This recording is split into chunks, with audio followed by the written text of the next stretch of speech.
കുട്ടിയെ കണ്ടു, കുട്ടിയായിട്ട് സംസാരിച്ചു. കുട്ടിക്ക് വേദനയുണ്ട്. കള്ളിൻ്റെ ഈ ഭാഗത്ത് ആണ് നല്ല വേദനയുള്ളത്. ഡോക്ടർ സൂപ്രണ്ടും ന്യൂറോയുടെ ഡോക്ടറും അവിടെ ഉണ്ടായിരുന്നു. അവർ ശുഭപ്രതീക്ഷയിൽ തന്നെയാണ്, നല്ല ചികിത്സ നൽകിക്കൊണ്ടിരിക്കുന്നുണ്ട്.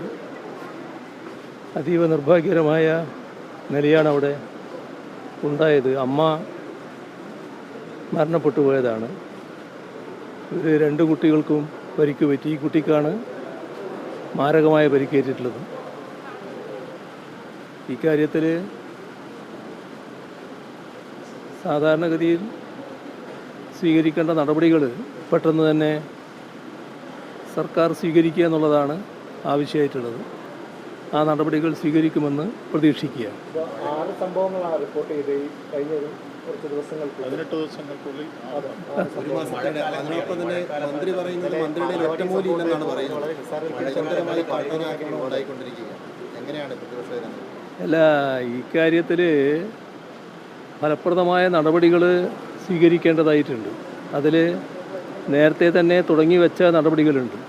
അതിന് നല്ല തുടർച്ച വേണം.